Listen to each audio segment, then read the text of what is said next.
সে অনেক বছর আগের কথা। এক পাহাড়ি গ্রামের প্রান্তে বাস করত আবদুল্লা নামের এক গরিব কাঠুরে। তার ছোট্ট সংসারে ছিল স্ত্রী ফাতেমা। আবদুল্লা ছিল সৎ, পরিশ্রমী এবং আল্লাহর উপর তার বিশ্বাস ছিল পাহাড়ের মতোই অটুট। প্রতিদিন সকালে আল্লাহর নাম নিয়ে সে তার ধারালো কুঠারটি কাঁধে তুলে নিত আর হেঁটে চলত গভীর জঙ্গলের পথে। সারা দিনের কঠোর পরিশ্রমে যা জুটত তাই দিয়ে হাসি মুখে চলে যেত তাদের ছোট্ট সংসার।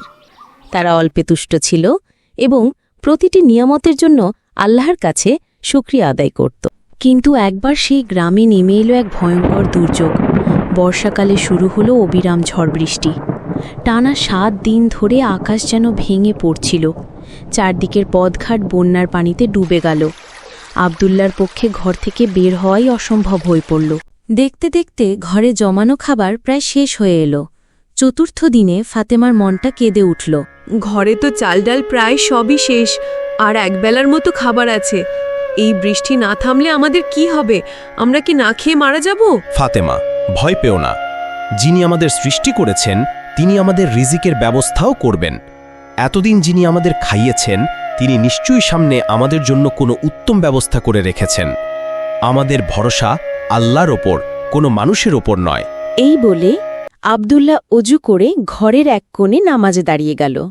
সেজদায় লুটিয়ে পড়ে সে তার রবের কাছে হাত তুলে বলল, হে আমার রব, হে মালিক, তুমিই তো একমাত্র রিজিক দাতা। আমি দুর্বল, আমি তোমার এক নগণ্য বান্দা। আমার আর কোনো উপায় নেই। তুমি আমাদের জন্য তোমার রহমতের দরজা খুলে দাও। আমরা তোমার উপরই ভরসা করি। সপ্তম দিনে বৃষ্টি থেমে গেল। আকাশ পরিষ্কার হয়ে ঝলমলে রোদ উঠল। আবদুল্লাহ আল্লাহর নাম নিয়ে তার কুঠার কাঁধে তুলে জঙ্গলের দিকে রওনা হল। পথ ছিল কর্দমাক্ত ও পিচ্ছিল, কিন্তু তার মনে ছিল বিশ্বাস আর আশা। জঙ্গলের গভীরে পৌঁছে সে অবাক হয়ে দেখল গত রাতের ঝড়ে বিশাল বিশাল সব গাছ উপড়ে পড়েছে। হঠাৎ তার নাকে এসে লাগল এক অদ্ভুত মিষ্টি সুগন্ধ। গন্ধের উৎস খুঁজতে গিয়ে সে যা দেখল তাতে তার চোখ স্থির হয়ে গেল। এ তো এক মহামূল্যবান চন্দন কাঠের গাছ। ঝড়ে এটি গোড়া থেকে উপড়ে পড়েছে। আবদুল্লাহ বুঝতে পারল এটা তার রবের পক্ষ থেকে পাঠানো রহমত, তার প্রার্থনার ফল। সাথে সাথে সে মাটিতে লুটিয়ে পড়ে সিজদায় নত হল। তার দুচোখ বেয়ে নামল কৃতজ্ঞতার অশ্রু। আবদুল্লাহ কয়েকদিনের পরিশ্রমের কাটা সেই কাঠ শহরে বড় একটি বাজারে নিয়ে যায়। সেখানে একজন ধনী ব্যবসায়ী অনেকগুলো স্বর্ণমুদ্রার বিনিময়ে তার কাঠগুলো কিনে নেয়। কাঠ বিক্রি করার অর্থ দিয়ে আবদুল্লাহ বাকি জীবন তার স্ত্রী সন্তান নিয়ে সুখে শান্তিতে বসবাস করতে পারবে। আবদুল্লাহ সেই অর্থ নিয়ে বাড়ি ফিরে সবার আগে আল্লাহর শুকরিয়া আদায় করল।